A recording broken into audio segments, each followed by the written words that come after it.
নমস্কাৰ আজি মই আপোনালোকৰ বাবে কেইটামান গুৰুত্বপূৰ্ণ ইনফৰমেশ্যন লৈ আহিছোঁ ভিডিঅ'টি আৰম্ভ কৰাৰ আগত সকলোকে ৰিকুৱেষ্ট আপোনালোকে কাইণ্ডলি মোৰ ভিডিঅ'টি স্কিপ নকৰাকৈ শেষলৈকে চাই থাকিব প্ৰথম খবৰটো আপোনালোকে দেখিছে স্ক্ৰীনত pension fund regulatory and development অথৰিটিয়ে এখন নটিফিকেশ্যন জাৰি কৰিছে আৰু ইয়াতে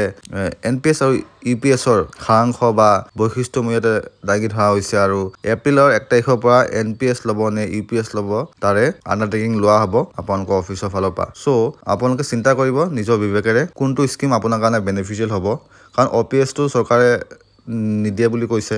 আৰু আশা কম আছে অপিএছ দিয়াৰ কিন্তু আমি ফাইট কৰি যাব লাগিব বাকি পোৱা নোপোৱা পিছৰ কথা কিন্তু বৰ্তমান সময়ত কিন্তু এনপিএছ আৰু ইউপিএছ সেইটোহে আপোনালোকে সিদ্ধান্ত ল'ব লাগিব যে কোনটো আপোনাৰ কাৰণে বেটাৰ হ'ব এনপিএছটো নে ইউপিএছটো যিয়ে নহওক ছেকেণ্ড খবৰটো আপোনালোকে দেখিছে স্ক্ৰীনত আজিৰ কেবিনেট বৈঠকে প্ৰাথমিক শিক্ষকসকলৰ এক দীৰ্ঘদিনীয়া দাবীৰ সমাধান কৰি 50 বা ততোধিক ছাত্ৰ-ছাত্ৰী থকা সকলো প্ৰাথমিক বিদ্যালয়ত প্ৰধান শিক্ষকৰ পদ সৃষ্টি কৰাৰ বাবে সিদ্ধান্ত গ্ৰহণ কৰে পূৰ্বে 100 বা ততোধিক ছাত্ৰ-ছাত্ৰী থকা প্ৰাথমিক বিদ্যালয়সমূহত শিক্ষক পদ সৃষ্টি কৰা হৈছিল বৰ্তমান এই বিদ্যালয়সমূহত প্ৰধান শিক্ষক নিযুক্তিৰ বাবে গাইডলাইন প্ৰস্তুতি সম্পূৰ্ণ হৈছে আৰু শীঘ্ৰে নিযুক্তি দিয়া হ'ব প্ৰধান শিক্ষকসকলে সম্পূৰ্ণ বিত্তীয় আৰু প্ৰশাসনিক ক্ষমতা সহ ডিডিঅ হিচাপে কাৰ্যনিৰ্বাহ কৰিব মানে এজন ব্লক অফিচাৰৰ যিমান পাৱাৰ থাকে সেই পাৱাৰটো এতিয়া প্ৰধান শিক্ষকে পাব দৰমহাৰ কামখিনি কৰা টেক্সৰ কাম কৰা এভৰিথিং এইবিলাক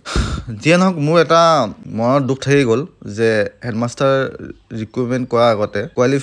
কোৱালিফাইড থকা টিচাৰক ৰিক্ৰুইট কৰিব লাগিছিলে চিনিয়ৰ বেচিছত চাই ৰিক্ৰুটমেণ্ট কৰাটো যুক্তিসংগত হোৱা নাই বুলি ভাবোঁ মই কাৰণ আপোনালোকে নিজে ফেচ কৰে এছিষ্টেণ্ট টিচাৰে এপ্ৰক্স 90% কাম কৰিবলগীয়া হয় আৰু হেড টিচাৰে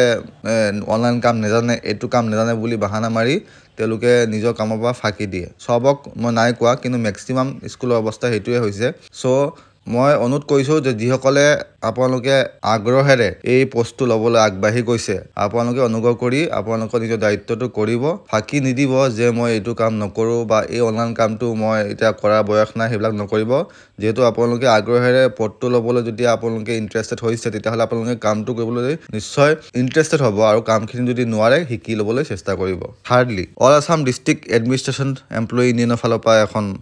মেমৰেণ্ডাম দিয়া হৈছে যে পুৰণি পেঞ্চন ব্যৱস্থা অপিএছৰ পুনৰ প্ৰৱৰ্তনৰ দাবীত কৰ্মবিৰতি আৰু ডিছপ'জ হ'লেও কাৰ্যসূচী এয়া ৰাতিপুৱা 9:30 বজাৰ পৰা সন্ধিয়া 5 বজালৈ সম্পূৰ্ণ কৰ্মবিৰতি পালন কৰাৰ লগতে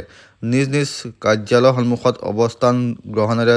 পুৰণি পেঞ্চন ব্যৱস্থাৰ প্ৰৱৰ্তনৰ দাবীত আৰু এনপিএছ অথবা ইউপিএছ বাতিলৰ দাবীত বেনাৰ প্লেকাৰ্ড লৈ ধৰ্ণা কাৰ্যসূচী ৰূপায়ণ কৰিব ডিছপ'জ হ'লেও কাৰ্যসূচীৰ যোগদানৰ বাবে ইচ্ছুকসকলে এনপিএছ কৰ্মচাৰী সন্থাৰ সৈতে প্ৰত্যক্ষ যোগাযোগ কৰিব পাৰে এয়া আপোনালোকে দেখিছে প্ৰটেষ্ট কৰিব লাগে অপিএছ প্ৰৱৰ্তনৰ কাৰণে আৰু এই যিটো আপোনাৰ কৰ্মবিৰতি আছে এয়া অহা 24 মাৰ্চ তাৰিখে আছে আৰু টাইমিংটো মই কৈ দিলোঁ অলৰেডি চ' এইকেইটা আছিলে আজি ইনফৰমেশ্যন আশা কৰিছোঁ আপোনালোকে মোৰ ভিডিঅ'টি চাই উপকৃত হৈছে লগ পাম আন এটি ভিডিঅ'লৈ তেতিয়ালৈকে stay fit stay healthy bye bye জয় অসম জয় হিন্দ